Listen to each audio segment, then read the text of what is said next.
My name is Brian. I'm here to show you around my 1986 Toyota Corolla. Alrighty, so this is going to be video one, documenting the restoration, if you will, of this 1986 Toyota Corolla. This Corolla has never been owned by a car enthusiast, minus the friend that I bought it from, who did not get a chance to do anything with it.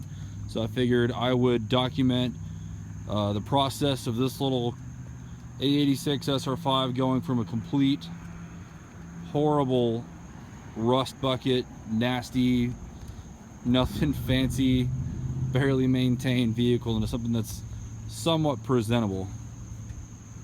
I got this car for less than $1,000, much less than that actually.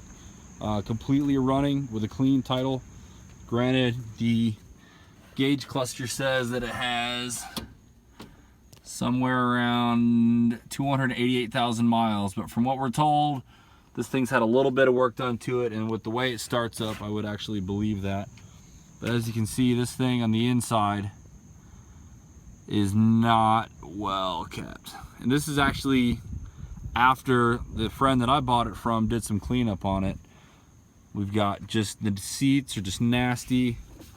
The seat belt here is completely frayed. It works. The seat is completely rusted through the bottom. You're basically sitting on the floor. Hay bales or something were in the back here. That's the driver's side door card that's off right now. It does have a complete interior though. It does have cracks, as any car 30 years ago would. That huge, yes. That huge ball is from the glove box, and you can see that is the blower motor, which tells me that there is no blower motor in this thing right now. There's no heat, no AC. You can see still have some original cigarette butts. I mean, it's disgusting in here. I don't know if this is dirt or if this is tobacco. It's gross. It's got crank windows. The sunroof does work, minus the button being missing. So as long as you just push it with some sort of something, you can get the sunroof to open. I'll go ahead and crank it up and let you hear it.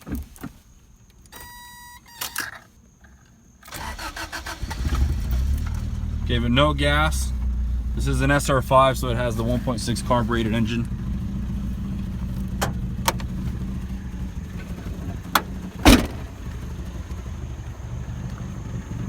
I have literally done nothing to this except for getting it insured. There's the little single cam 1.6. Not impressive, nothing really to boast about here. But again, we just want to document how clean or not clean this inside is.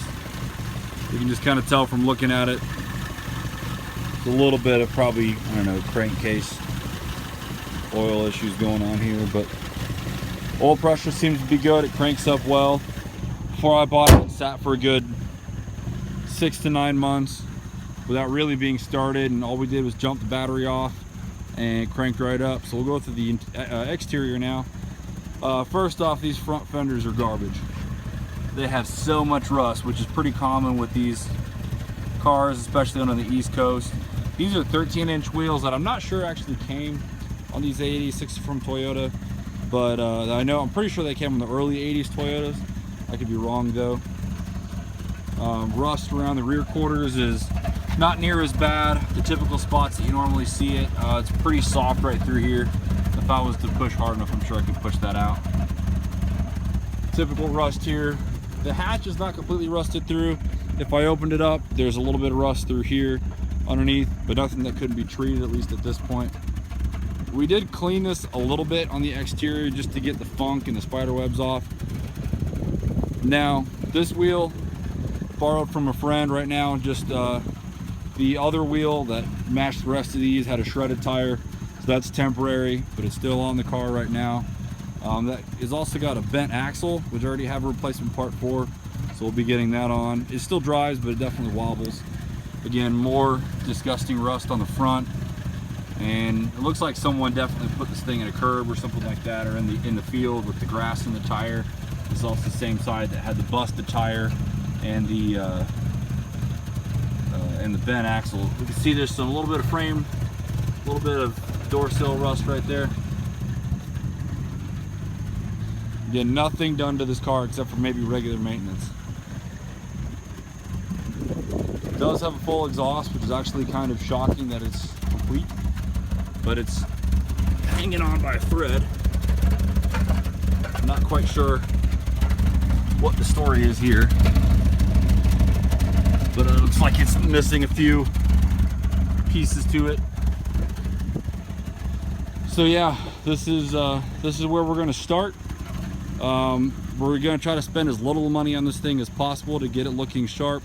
Thankfully, the friend that had this already had replacement front fenders. They got to give him major props for that. Mostly this is going to just get cleaned up. I've got a parts bin of Toyota stuff that's going to go on this. Little things like seats and solid super wheels, things like that. We'll fix the fenders, sand off as much of this rust as we can, treat it, just get it just generally cleaned up. Got like another steering wheel I can put in it, get rid of these nasty seats, clean up the interior. We'll just see. It's missing a passenger side mirror, which I'm told the previous owner has.